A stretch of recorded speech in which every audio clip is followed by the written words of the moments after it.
ప్రొద్దుటూరు పట్టణంలో ప్రసిద్ధిగాంచిన శ్రీ అగస్తేశ్వర ఆలయంలో అమ్మవారి ఆభరణాలతో పాటు వెండి నగలు మరియు కోటి రూపాయలు మాయమైన సంఘటనలో ఎండోమెంట్ శాఖ అధికారులు దోషులను గుర్తించడంలో జాప్యం చేస్తుండడం పట్ల దేవాలయాల సంరక్షణ సమితి తీవ్ర అసంతృప్తి వ్యక్తం చేసింది.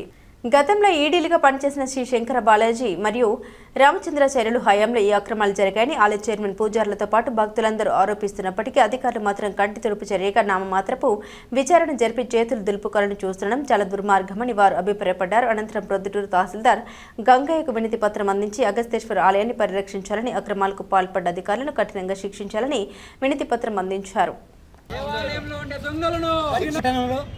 ప్రసిద్ధిగాంచిన అగస్తేశ్వర ఆలయంలో ఇటీవల జరిగిన సంఘటనలపై ఎండోమెంట్ శాఖ ఎవరైతే కఠిన చర్యలు తీసుకొని ఆస్తులను కానీ ఆభరణాలను కాపాడాలో వాళ్ళే దొంగలను కాపాడుతున్నారు. ఇది చాలా దురదృష్టకరమైన సంఘటన.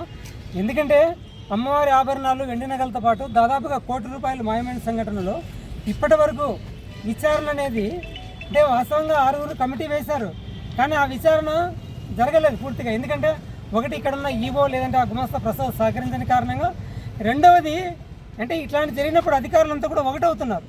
కారణం ఏంటంటే అక్కడ ఎవరైతే శంకర బాలాజీ అనే అతను ఈవోగా పనిచేశాడో అతను ఇక్కడే కాదు, ఈ జిల్లాలో ఎరికల ఆశ్రమం కానీ అంటే గీతాశ్రమము లేదంటే బ్రహ్మంగారి మఠం కానీ ఎక్కడైనా సరే ఎక్కడైతే ఆయన పనిచేశాడో అక్కడున్న ఆ గుడికి సంబంధించిన ఖజానా అంతా కూడా ఖాళీ చేశాడు.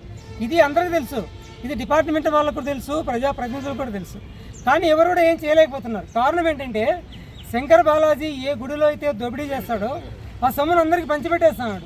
సో దాని కారణంగా అతనిపైన ఇంతవరకు అనేక రకాల ఆరోపణలు వచ్చాయి, కానీ ఇంతవరకు అతనిపైన ఎటువంటి చర్యలు తీసుకోలేదు. కారణం ఏంటి అంటే అతను ఏ విధంగా మేనేజ్ చేస్తున్నాడో మనకు బాగా స్పష్టంగా అర్థమవుతుంది. కాబట్టి ఇక్కడ కూడా ఈ శివాలయంలో ఏదైతే జరిగిందో ఇది భక్తులందరి మనోభావాలను గౌరవించి ఎండోమెంట్ శాఖ వీళ్ళపైన కఠినంగా చర్యలు తీసుకున్నట్లయితే రేపు రాబోయే రోజుల్లో అన్ని దేవాలయాల్లో కూడా అక్కడున్న ఈవోలు ఇదే దోపిడీ చేస్తారు. ఎందుకంటే ఎవరు మమ్మల్ని ఏం చేయలేరని వాతావరణం నిర్మాణమైంది. కాబట్టి ఎండోమెంట్ శాఖ అధికారులను మేము ఒకటే డిమాండ్ చేస్తున్నాం, ఇప్పటికైనా సరే మీరు బాధ్యులైన వారిపైన చర్యలు తీసుకున్నట్లయితే రాబోయే రోజుల్లో పెద్ద ఎత్తున మేము ఆందోళన దిగాల్సి వస్తుంది. శంకర బాలాజీతో పాటు ఎవరైతే పై అధికారులు ఉన్నారో వాళ్ళను కూడా రేపు మేము బాధ్యులను చేయాల్సి వస్తుందని కూడా మేము వాళ్ళందరూ హెచ్చరిస్తున్నాము. కాబట్టి తప్పనిసరిగా, ఎందుకంటే భక్తులు భగవంతుని పట్ల భక్తితో కానుకలు సమర్పిస్తుంటే మీకేమో లక్షల జీతాలు తీసుకుంటూ మళ్ళీ ఈ కానుకలన్నీ కూడా సహా చేస్తుండటం అనేది చాలా దుర్మార్గము. ఇప్పటికే ఈ రాష్ట్రంలో దాదాపుగా 4 లక్షల ఎకరాల ఆస్తులు ఉంటే ఇప్పటికే దాదాపు 1,00,000 ఎకరాల ఆస్తులు మాయమైనవి. కారణం ఏంటంటే ఇలాంటి అవినీతి అధికారుల కారణంగానే దేవాలయ సొమ్మంతా కూడా ఈ దోపిడీదారుల చేతుల్లోకి.